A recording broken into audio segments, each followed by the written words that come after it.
Hello, everyone. People are joining. I'm letting people in. All right. Well, thank you very much for joining us today. Oh, and quite a lot of people. Good. Thank you so much for finding some time to spend it with me today. Right. So, all right. So today we're going to have a webinar. I will ask you to participate, but for that, you'll be using mostly the chat. All right, so this is not a workshop where you get to work together and to talk to each other, but I will ask you some questions that you will need to answer. But please mute yourselves and switch the videos off. Thank you, Yulia. All right, so let's get started. Well, today we're going to talk about teaching skills lessons on the CELTA course. And first, I'd like to introduce myself. So my name is Diana Vasilenko. I'm one of the CELTA trainers at International Language Center. We are a teacher training center, which is based in Ukraine, in Kiev. In addition to that, I'm also a verified Cambridge Delta Module 2 trainer. I also run Delta Module 1 courses, and I'm also a CELTAS trainer. In addition to all that, I'm also the director of teacher training at our school. So I can tell you that probably I have a lot to say about CELTA because I've been doing this for quite a number of years now, actually. You know what? So I think it'll be 10 years soon. And the inspiration for this webinar was actually working on CELTA courses, because this is what I do all the time. So either working on full-time or part-time CELTA courses, but I deal with CELTA candidates all the time. And one of the things that people often struggle with is actually teaching skills lessons, which in my opinion is not a very difficult thing to do. You know, it's easier than teaching other lessons on CELTA courses, but yeah. So this is what we're going to talk about today. But before we start, I'd like to get to know you a little bit, right? So could you please write your answers to these questions in the chat? Here are my answers. So, well, right now I'm in Almaty, but from Ukraine. I'll see private school, and the age of my students is like 12 to 65, probably. A number of years in teaching. Gosh, I don't remember anymore, so let's say 15. So you can see my example in the chat, so please write your answers. So, all right. Anna, Uman, all right, you listen. Uman, yes, clear. Good. Right. Like to see some more answers there.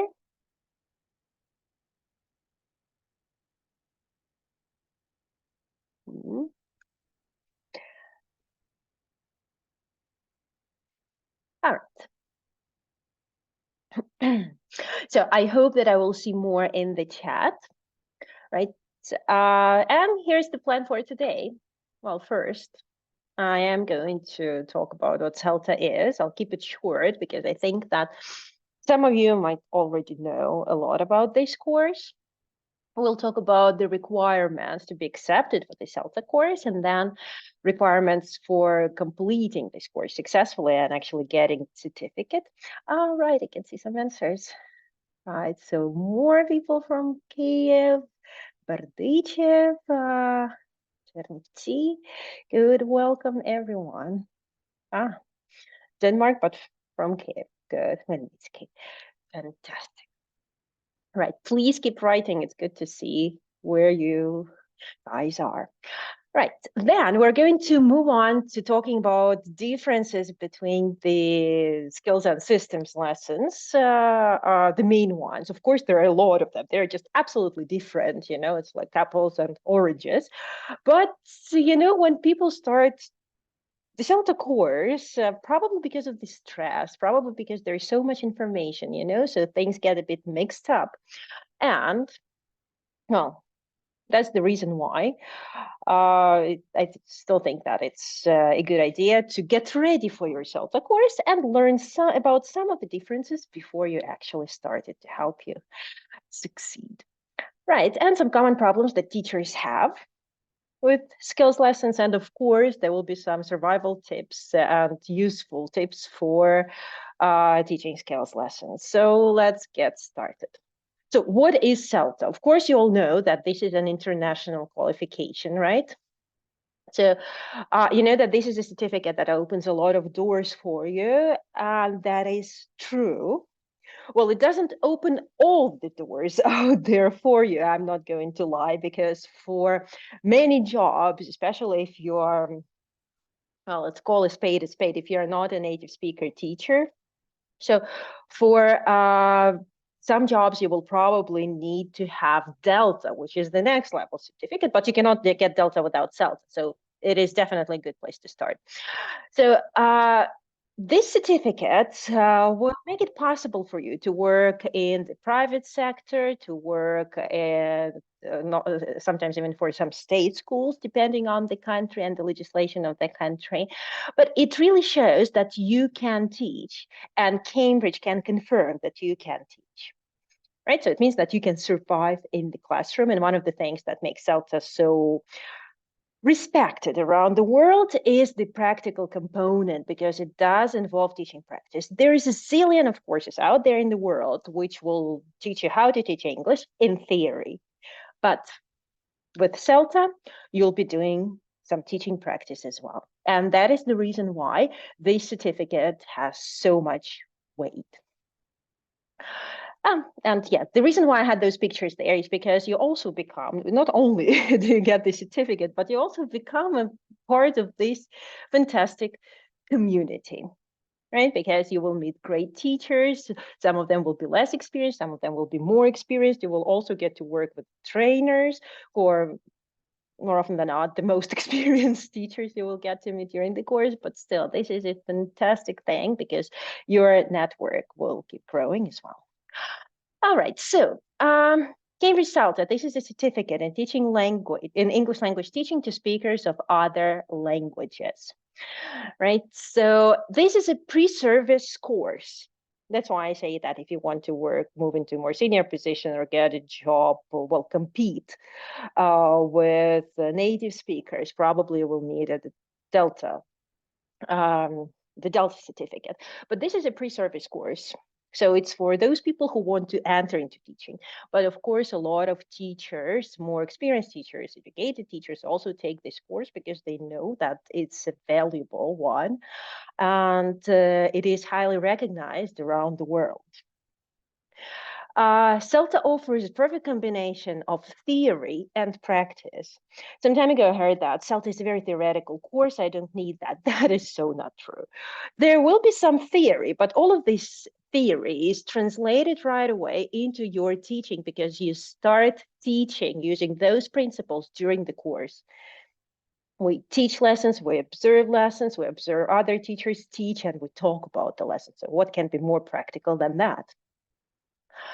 It is assessed by Cambridge representatives. So to make sure that the courses are delivered in accordance with Cambridge standards, each CELTA course is assessed by a Cambridge assessor. And of course, it's not that easy to become a CELTA trainer. You need to have the right qualifications, you need to have Delta, you need to have teacher training experience, and of course, you need to undergo the special training to become a CELTA trainer. So not anyone from the street, or not any experienced teacher can become a CELTA tutor. Right, so now I've been talking a lot. So here is the list of the 4 main requirements, entry requirements for a CELTA candidate. Please have a look at them and write in the chat the number of the requirement, which is not true. So 3 of these are true, 1 is not. Can you write the number in the chat, please?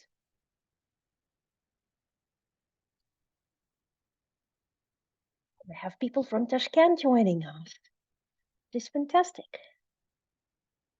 Gulru, right? 4. Yes. Yep. Well, thank you. And that sounds about right. As I've already said, CELTA is a pre-service course. Yeah, so instead of number 4, instead of 2 years of experience, you need to have the potential and the motivation to learn and develop as a teacher. So great job. You almost know it all now. So the candidates during the CELTA course, so now we're moving on to talk about what it takes to pass the course and get the certificate. So the candidates are assessed based on the portfolio of the lessons that they teach. So there is no exam at the end of the course. You have to teach 6 hours and you need to, and based on that, submit the assignments, complete the coursework on that you have to deal with, and of course, based on that, you will get the certificate. There are 4 possible grades for the course: pass, about 70% of the candidates get it; pass B, about 20%; pass A is only for like 5 to 10% of candidates, and unfortunately, there is also the fail grade. So the fact that you're accepted for the CELTA course does not guarantee that you will successfully pass it, because there is the fail grade and it is there for a reason. And the grades are discussed and agreed upon with the Cambridge assessor, that person that I mentioned before, who checks that the course is done, is delivered in accordance with the standards. So, successful candidates. So what do you need to do to get the certificate? Complete 120 contact hours with the tutors. If you're taking a face-to-face or an online course where the input is done via Zoom, because you also need to know that there are 2 different kinds of online CELTA courses. One is when all of the input, all of the theory is done on the Moodle platform, and courses like ours where we teach Zoom input. So basically every week or every day, if you're taking the intensive course, you get 2 or 3 input sessions, workshops to actually work with the tutors and other trainees on the course. So, and for those courses, you need to complete 120 contact hours. In addition to that, there will be at least 80 hours of homework that you need to complete as well. You need to observe 6 hours of lessons taught by experienced and CELTA qualified teachers.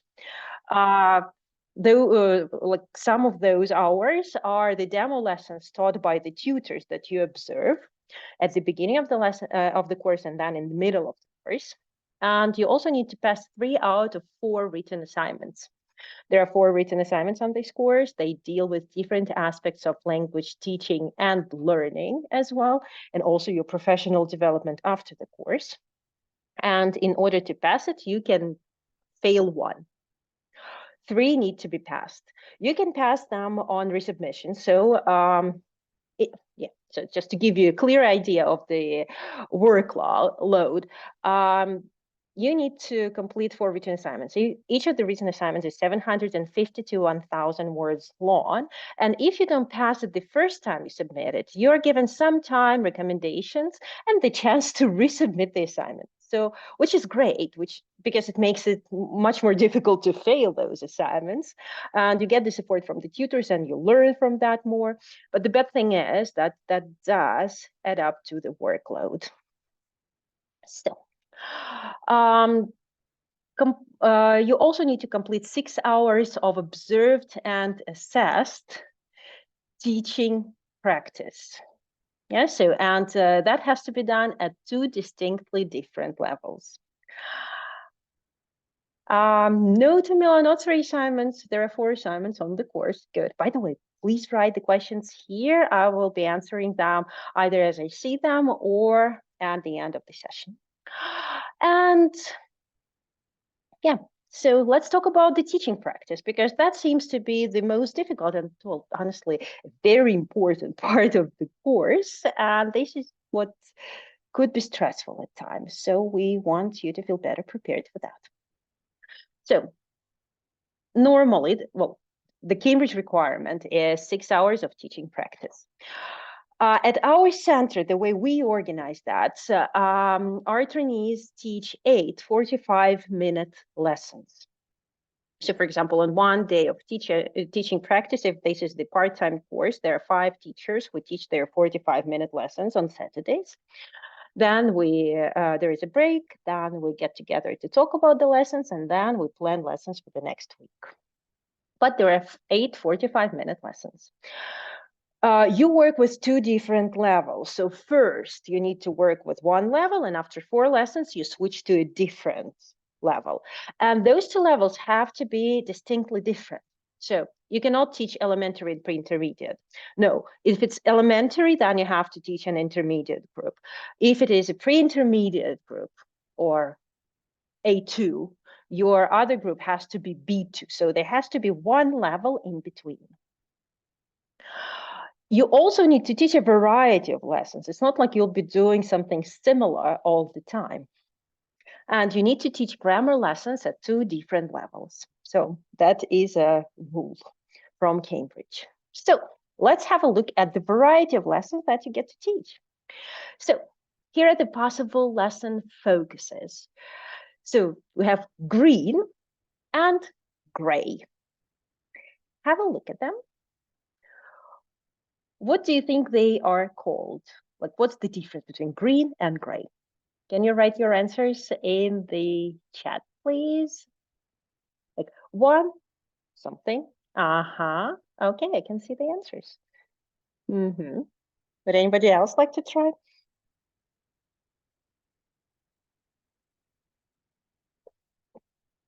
Mm-hmm.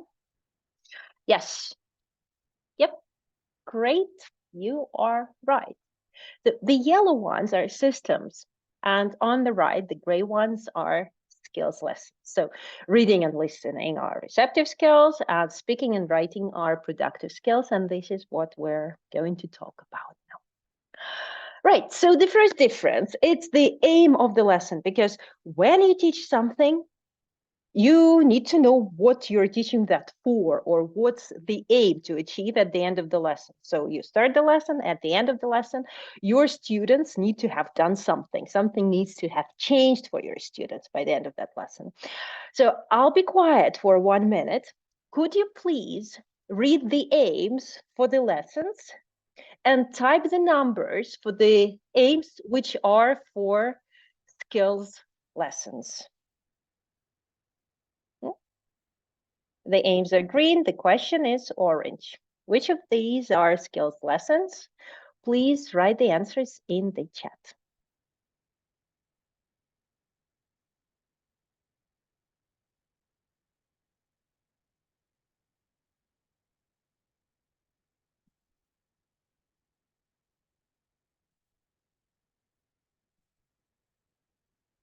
By the way, all of those are decent examples of main aims on a CELTA course, and you will need them, so you could take a screenshot to see that as an example. Right, Mila, I can see some answers. Good.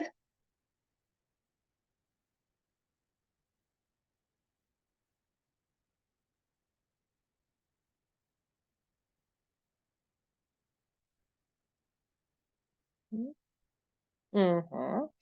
I love it. There are some different answers. This is good. All right.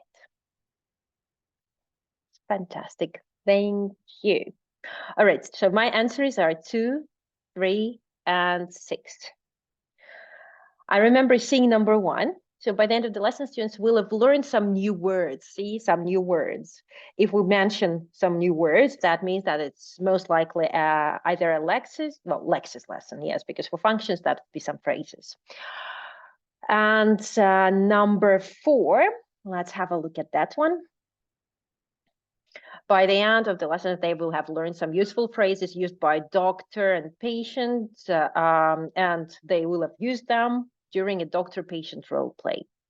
Yes, so again, that would be a functional language lesson. So that's also systems. So the ones for skills are 2, 3, and 6. Great job. See, we're halfway there. All right, so the aim needs to focus on skills development or practice. Well, development, that's a very ambitious aim. You really need to do some teaching in terms of the strategies for the development. But at the CELTA level, providing them with focused practice is good enough. So there is no new language included in the aim because the language is not the aim.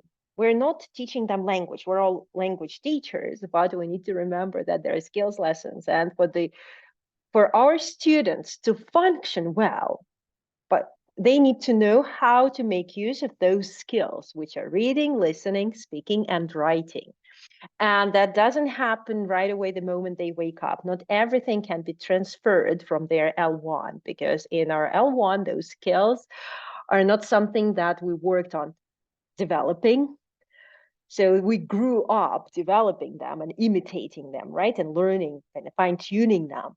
But not everything can be transferred into a foreign language. So there is no specific language that learners need to use in that lesson. They need to understand the language. We could help them with some language sometimes, but this is not the main focus. The main focus is skills practice or skills development. And some people find it hard to believe that the teacher is in the classroom and the teacher didn't teach them any words or new grammar. So we don't need to teach any grammar. We don't need to teach any new words or difficult applications, so that's time for us to relax, see, and just enjoy. But of course, those lessons have to be planned thoroughly to make sure that our students get the most out of our skills lessons. So let's talk about the frameworks. The term you might, some other people use are also lesson shapes or lesson frameworks. Basically, this is the ordering of stages in a type of lesson. So here we have lesson 1 and lesson 2. I'd like you to look at the stages and tell me which one is a skills and which one is a systems lesson. Right? Please take 1 minute for that. Write your answers in the chat.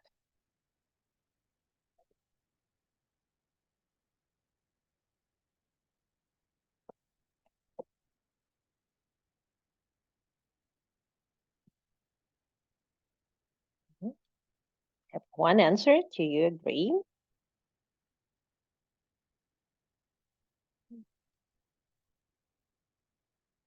Yes. That sounds about right.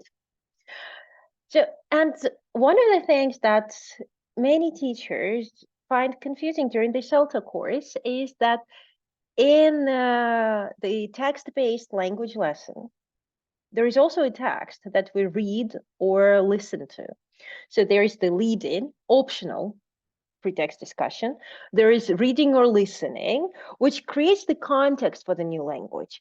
And then we take some language from that text, could be, again, a written or spoken text, and we analyze that language. We teach that language, and then they practice that language. But in a receptive skills lesson, we do not have that. By the way, productive skills lesson is slightly different. Well, it's quite different, not slightly. Yeah, the previous slide was like this, probably this one. All right, so with receptive skills, there is reading, there is listening. There could be pre-teaching blocking vocabulary, which is something I'll talk about later. Also, there is normally some speaking, because for the lead-in and the pre-text discussion, the students talk. Then after we read or listen, they talk again. So to give some response, to comment on what they've just read. And productive skills extension activity, which is actually an optional stage. Sometimes people do not have time to teach that in a 45-minute lesson, because timing is something that a lot of people struggle with. But the productive skills extension could be either a big, proper, substantial speaking or writing activity, right? So, but there is no language that they need to practice. So that was the second difference. Now, the third one. The third difference is what you actually teach. And here you have 4 statements. So I'd like you to write in the chat the numbers of the statements which are true.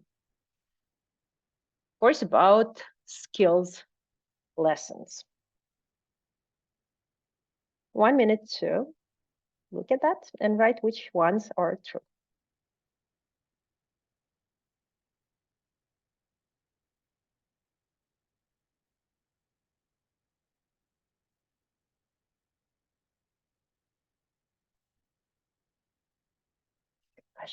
Thank you very much for your answers. I hate to say that was a trick question, because none of them are true about skills lessons. But it means that, well, that was a good topic for my webinar today. So there is nothing we can teach in reading, listening lessons. So that is not true, because we can teach them strategies, right? We can teach them how to read better, how to speak better, how to write better, right? We must teach some vocabulary. No, that is not compulsory. We could, if we feel that there is some language that might prevent them from completing reading, listening, speaking, or writing tasks, we could, but it's not a must. There is always some grammar to teach. Come on. Well, of course we like teaching grammar, because we've been taught grammar. This is how we learned grammar if we're not native speakers of English, of course, right? Native speakers of English, they hate teaching grammar. A lot of them do. But it doesn't mean that we have to teach it every time we see our students. The only thing that can help to improve listening is lots of listening practice. That is not true. There are actually activities that can help people become better listeners. So it's not like listen is the best way to improve listening. No, there are actually exercises that can help to improve listening, awareness raising, prediction, lots of things. And of course, well, listening practice does help, but it has to be done properly as well. So what do we teach? So you teach them how to read, listen, write, speak better. And there are things that you will learn during the CELTA course that will help you do that. You might pre-teach some vocabulary. Again, the term is pre-teach, because you teach the language, which is the main focus of the language. You pre-teach some words that students might find difficult, or that will prevent them, or might prevent them from the successful completion of the tasks. So if you decide to pre-teach some of the blocking vocabulary, we call it blocking vocabulary. It's not target language or the vocabulary they need to use at the end of the lesson. It's blocking them. So when they read or write or listen. So it has to be short and to the point. So if you are teaching, if you are doing a reading lesson, you can help them understand the meaning of some more difficult words and the form. So they need to see how the word is spelled, right? But they don't need to know how to pronounce it. So you don't need to drill this vocabulary, because this is not the point. The point is to teach them how to read better. Don't teach them everything there is to know about that vocabulary as item, as I just said. You need to teach them how to read faster, how not to listen to every single word, because this is how many people listen, so they hear the word, they need to translate it in their head. And this is one of the practices we can actually get them to stop using. And we have to, for them to understand what the texts are about, what word they're listening to. We can also teach them how to write a better text during writing lessons, how to write a better email, how to write a better and more interesting blog post, and provide them with fluency practice in speaking lessons. Because believe it or not, many students are struggling. They're not fluent enough. Some of them know grammar pretty well, but they cannot speak. Have you ever seen a student like that? So it is our job on CELTA courses to teach teachers how to help students become more fluent as well. So practice activities, that's another difference. There is no controlled or free practice. If you're planning to take CELTA, you can write it down. There is no controlled or free practice in a skills lesson, because we practice language in a controlled and freer way. We do not practice skills like that. So there is fluency and speaking practice on a relevant topic, a topic that is interesting to the students. Because if you ask them to talk about something like oil production, and we're not talking about teaching in very good, or teaching ASP, of course, your general English group, they will find that shocking. They will not have anything to say. So the topics we choose for our lessons need to be interesting and relevant to them. There is writing practice, so they need to produce different text types during the lesson. There could be practice in identifying differences in formal and informal register for writing lessons. There could be practice in fast reading, and to help them do that, you need to set a time limit. There's practice in skipping unknown words, because they do block them. And in real life, if you remember, I was talking about pre-teaching blocking vocabulary. In real life, no one's going to help them with that blocking vocabulary. So we need to teach them how to not to get blocked by those words as well. And there could be practice in analyzing different sections of the text which contain the correct answer. And there are lots of many other things you could do with your students to help them become better at reading, writing, listening, and speaking. It's not all about grammar. So, and the last big difference I'm going to talk about is actually correcting mistakes. Don't we love doing that, huh? So this is the reason why a lot of teachers come to class, because they need to teach their students to speak accurate English.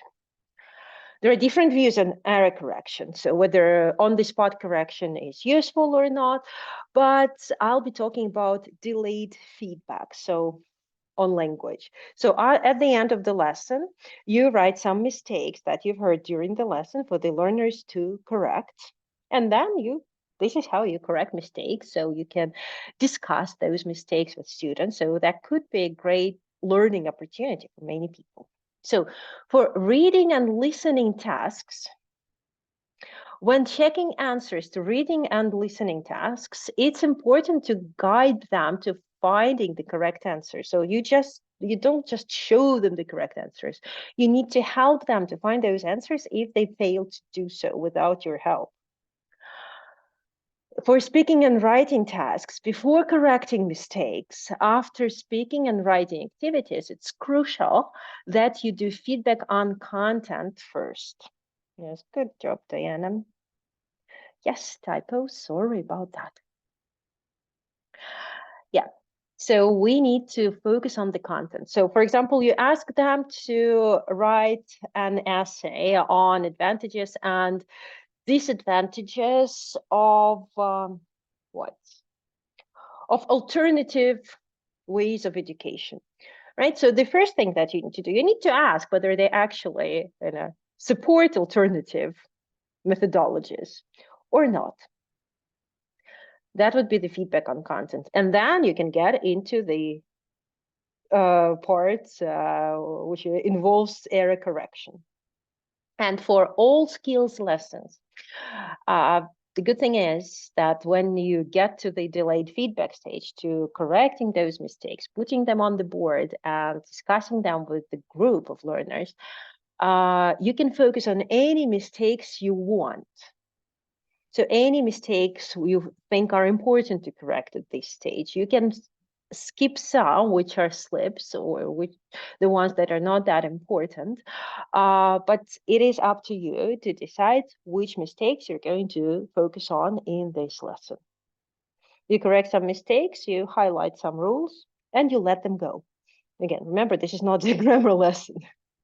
Okay? Or you can also feed them some vocabulary, but this is not the main thing. This is the main focus is still on systems. So I think those are the 5 main differences that you need to know about before the CELTA course. So now let's have a look at the common problems that teachers have with skills lessons. I'll be repeating myself, by the way. So remember that repetition sometimes, well, it's part of rote learning. It helps retention. So the teachers in CELTA courses, sometimes they just simply cannot believe that there is no language, no grammar, no new vocabulary to teach students during skills lessons. Because the job of the teacher is to teach them new grammar and new words. No, the job of the teacher is to help them, to teach them how to function better in a foreign language. And for that, you need to help them with the skills. If you don't provide them with any useful fluency practice, they won't be able to speak, to say much, even if they know all the grammar that you wanted to teach them. Teachers are always trying to teach them something and forget the main focus of the lesson. Yes. So if there is a pre-teaching blocking vocabulary stage, remember there are 3 difficult words in the text, and we decided just to kind of quickly teach them. So that's in a 45-minute lesson, the teacher might spend like 20 minutes teaching those 2 words or 3 words and giving them practice of those words, which again is not the main point. The main focus of the lesson is reading or listening. As a result, you might not have enough time for completing the reading and listening tasks. You could fail a lesson like that. All right, people from Romania are joining us. This is fantastic. Hi, welcome. Teachers often include controlled and freer practice stages into the lesson plan. But again, controlled and freer practice stages are for systems lessons, for grammar, vocabulary, and functions lessons, not for reading, listening, speaking, and writing. When pre-teaching vocabulary, we might spend a long time clarifying the language. Yes, so again, that is stealing the useful skills practice time from the students. Remember that you need to teach only what needs to be taught. In a reading lesson, you do not need to teach them pronunciation. You do not need to spend 5 minutes drilling the pronunciation of the unknown words, because they just need to see that word in the text and understand what it means and move on, right? So prioritize. Teachers often forget to focus on the reading or listening questions which the students struggled with.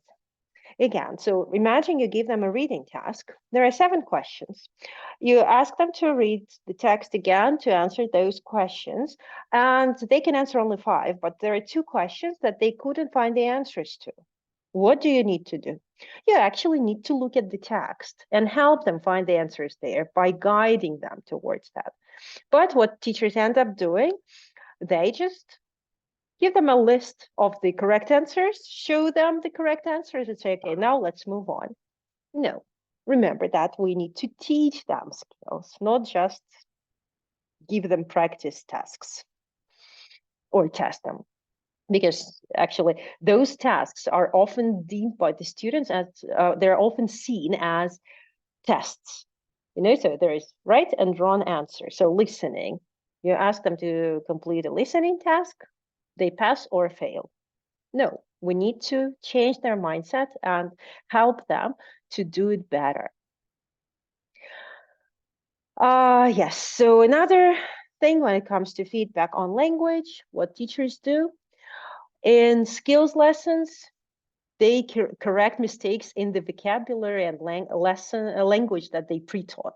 But again, they do not have to use that language that you pre-taught. Remember that. You can correct whatever your students actually need. When you hear some mistakes, for example, revising present perfect, so highlighting this beautiful sentence with yet, where they could have used the present perfect tense for more practice. That's good. So you kind of might focus on that, but not on the vocabulary you pre-taught. Okay, but again, focusing on that in the error correction. That means for 1 minute, not for the whole lesson. In systems lessons, of course, they get it kind of everything backwards. So in systems lessons, they start correcting all mistakes, while in systems lessons, for example, they were teaching present continuous and present simple. They should be focusing on the mistakes in the present continuous and present simple. If this is a grammar lesson, in a vocabulary lesson, they need to focus on the vocabulary that they taught.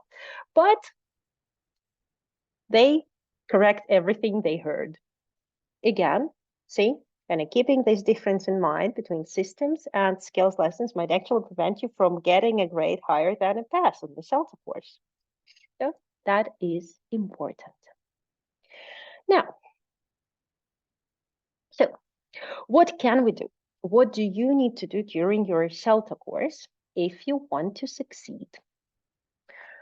So you need to remember that skills need developing and practice. Even if you don't believe me, on the CELTA course, you need to repeat it to yourself, and just for the duration of the course, give it a shot, because you will see that your students will get better at this. You're doing learners a huge favor by actually providing them with focused reading and listening skills practice with the proper guidance, support, and telling them how to do it. You need to pre-teach only the words that they need to complete the tasks you set. Sometimes you don't need to pre-teach anything. Remember that as well. Don't make the pre-teaching stage too long, because it steals your learners' practice time. Always set or show the task before you get them to read or listen. This is a common mistake. So what teachers often do. Now we're going to read the text. So here is read the text. You have 2 minutes. And the learners don't know why they are reading the text. Of course, they're disciplined students. They're good students, well-behaved ones.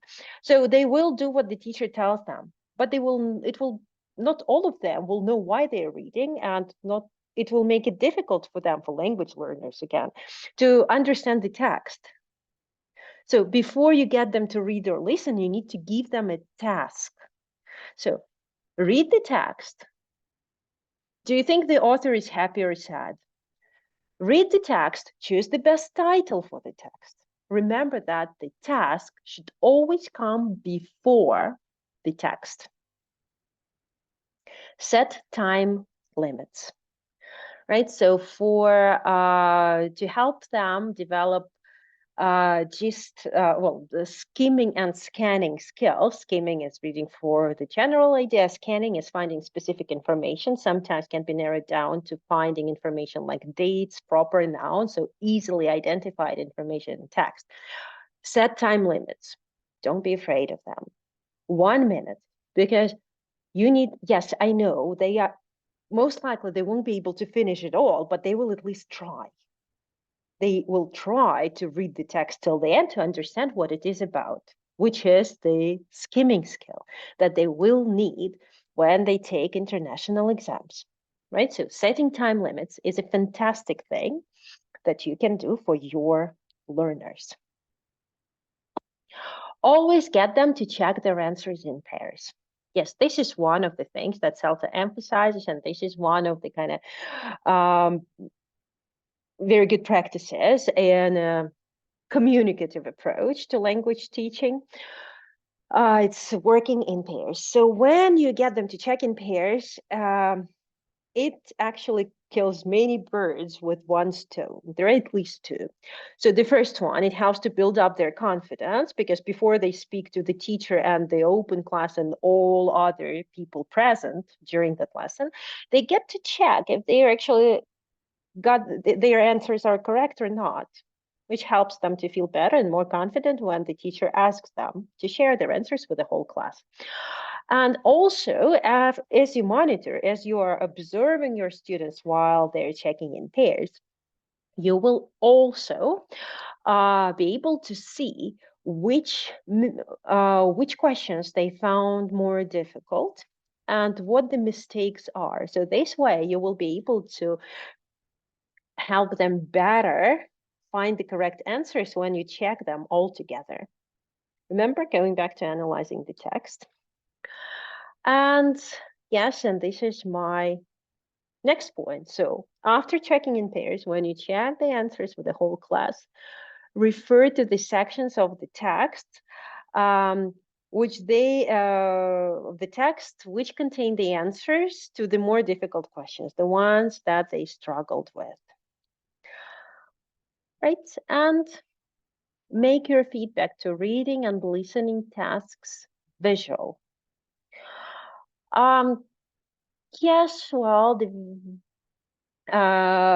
case theory is, well, it's been frowned upon lately, but a lot of people still need to see the information. When they see it, it's easier for them to analyze it, to remember it, right? So show them the correct answers, please. That's a very good thing to do. Now, when it comes to productive skills, those are speaking and writing. Well, there are slightly different tips. First of all, you need to make sure that the topic is interesting and relevant to your learners. If you're teaching a writing lesson to a group of 12-year-olds, well, you're unlikely to do that on the CELTA course, but still, I'm just giving an example. Probably you're not going to ask them to write a cover letter for a job, right? So make sure that it is relevant to their needs. So if you work with adults, a lot of them might go eat out. They might want to write a review at a restaurant at some point, or a hotel where they stayed, some resort they went to, especially if that was not a very good one. So you could choose that as a topic for your lesson and as a genre for a writing lesson. With lower levels, with elementary, pre-intermediate, and even intermediate learners, it's a good idea to provide a model of the spoken or written text. So if you want them to write a review, you need to give them a review to read first, and then you analyze someone else's review, and then they will be able to write something similar. For speaking, that works as well, by the way. You need to help them with the language that students might need. Right? So there is such thing as useful language, some useful phrases they could use in their writing or in their speaking. It doesn't mean that there has to be new grammar and vocabulary. You could remind them of some phrases for them to use. You need to give them some preparation time, because they always need to prepare the content of what they are going to say or write. Not many people can speak and write spontaneously. So they need to see the task, and they need to have some time to prepare for actually the speaking or writing stage. They need to get ideas. Sometimes this preparation time could be used for pair work, where they can brainstorm ideas with another student, which makes it more fun and more engaging as well. They also need time to perform the task. So one of the things you often see, so in a writing lesson, we spent 45 minutes analyzing that essay, that well, for and against essay, a typical IELTS genre. And then the teacher gives them, now you have 3 minutes to write. Come on. We know that they cannot write this essay in 3 minutes. So you need to plan your timing accordingly. You need to make sure that they get at least 10 minutes for that, or better yet, 15. And based on that, you need to plan the timing for the whole lesson. So make sure that you give them sufficient time to write and speak. Even for speaking tasks, proper speaking lessons and speaking tasks, 3 minutes is not enough. You need to give them an interesting task that they can talk about for like 7 or 10 minutes. And you can repeat the task if you have the time. And in some approaches, for example, in task-based learning, that is a very good thing to do because they do it the first time, then there is some error correction and they can do it again. So don't be afraid of doing that. So, but if you repeat the task, you might want to regroup your students so that they have it with a different partner, or you can change it slightly. Okay.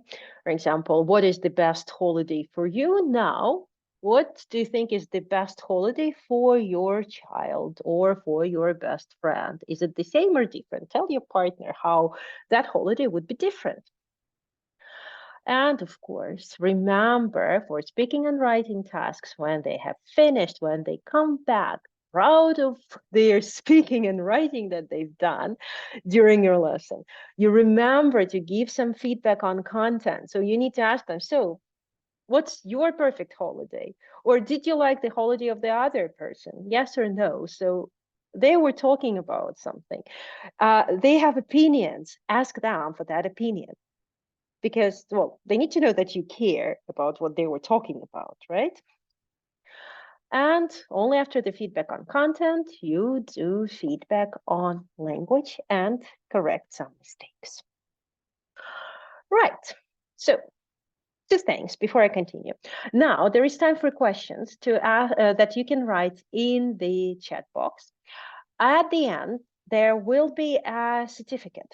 I will send you in the chat the link to the certificate that you can download, add your name, and keep it for some other professional development purposes, right? And now this is the questions time. So please write your questions in the chat if you have any. And while you're doing that, give you some more information. Yeah, so this is the information about our CELTA Center. We're International Language Center based in Ukraine, UAE 800, and we're one of the first CELTA centers that appeared in Ukraine in the early 2000s. So here pictures of some of our happy CELTA candidates on the last day of the course, so that could be one of you soon in my next workshop, huh? So yeah, so those are CELTA and Delta graduates. So one of the pictures definitely is Delta. Right. See, there are some COVID era pictures here where people are wearing masks. And well, as I said, U800 is one of the oldest centers in Ukraine. We run more than 5 CELTA courses every year. Right now, we're running only online courses because of the situation in Ukraine and because of the state of war, but we can still run those courses and support teachers. We are a Cambridge Delta Center as well. We have a team of experienced CELTA trainers, and those freelance trainers that do not work for our centers, they're also kind of part of the network and reliable trainers that we've worked with in the past. So you normally are in very good hands. And there are we have more than 250 credits over the last 3 years. So, and also we have very good reviews on delta.com. Right. Here you have the QR codes. You can join, find us on Instagram. There is a lot of useful content there for language teachers. There will be some lesson plans for Christmas lessons as well soon. We're on Facebook. Right, I've got questions. This is fantastic. Thank you. In a speaking lesson, do we have to clarify features of the model text like we do in the writing lessons? You could. The answer is yes. On CELTA courses normally, not doing that is also fine. But if this is a specific genre of a spoken text, you could highlight some of the features. So this could be something to focus on. Yeah, could be lexis, could be the structure, could be organization of the information. So yes, you can, but you don't have to. Could be just some words or some phrases. Very good question. But we deal with that normally at the Delta level.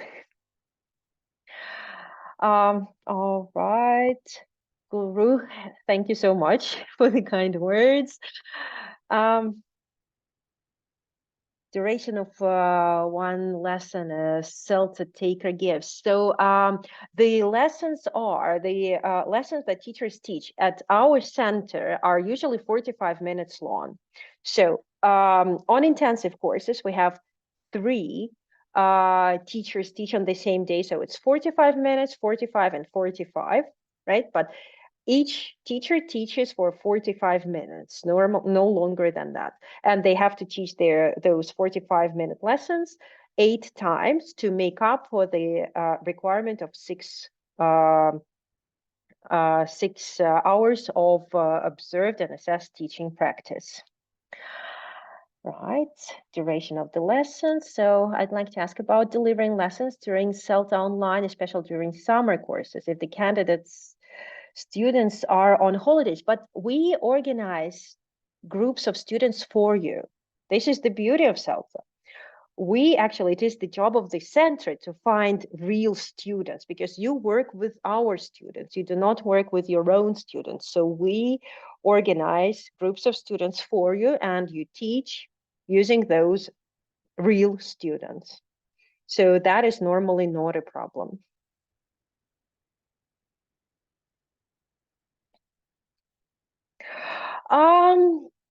Tamila, well, you should follow us on Instagram and ask us question about Delta there. There are a couple of webinars on Delta, so aren't that many teachers who are interested in Delta. I can hear someone. Yes, I'm going to mute someone. Yes. All right. So for Delta, please join us on Instagram, send us a message, and we'll send you the links to the Delta webinars. We have 2 of those on YouTube, and you can also ask me questions there. So Veronica, yes, getting an A is possible. It depends. Above standard lessons, it depends, because different centers use different assessment. For example, at our center, we use normally standard and not to standard, but if any lesson is higher than what is expected, you will get that information in the feedback, and other tutors will know about those outstanding lessons. So this way, it is possible. This is how we track the progress. If there is a very good lesson, it will definitely not go unnoticed by the tutors. So yes, normally you do need to have like a couple of very good, very strong and solid lessons. But the important thing for getting the grade A is actually taking feedback on board and making sure that you correct some of the mistakes or slips that happened in the previous lessons. And you can plan well, you can teach well, you reflect on your lessons in sufficient depth. So there is a lot actually that makes a good grade A candidate. And also on our YouTube channel, there is a webinar that I did, I think, last year on how to get a higher grade on the CELTA course. Okay, want to become a student on such lessons. We usually, again, on our Facebook pages, we advertise those lessons. Is there an option to take a full-time CELTA online? Of course there is, but we offer that option in summer, because this is when teachers can take time off work. All right, so here are the dates of the courses that we have. So there is the part-time online CELTA course, which is starting on the 2nd of February. And for that one, we're actually offering a special price for those people who are attending the webinar today. So you just need to write Pre-CELTA webinar in the chat when you register for the CELTA course. So in the comment, you need to write pre-CELTA webinar, right? And you will get this special price of, well, which is here. And this is the, if you write that in the chat, but that is only for the part-time course starting on the 2nd of February, right? And here are the dates for the intensive online CELTA courses starting from the 30th of May, 2024. Thank you very much for the kind words. I do hope that, well, if you have any questions, any more questions, you will find us on Instagram and on Facebook. If there are questions about CELTA Delta, we have trainers who are answering those questions there as well. So please get in touch. We'll be happy to help. And have a fantastic Friday. If you're in Ukraine, have a safe Friday night and all the days and a fantastic safe weekend. Here is the link to, here is the link to the certificate that you can download and add your name to. Right? So I'll give you, wait a second, send it to one person. Yes. Yeah.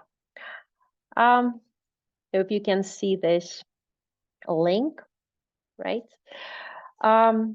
Once again, thank you very much for joining us today and keep in touch. I'll give you some time to copy the link, right? But nice seeing you. And this is all from me. Thank you and goodbye.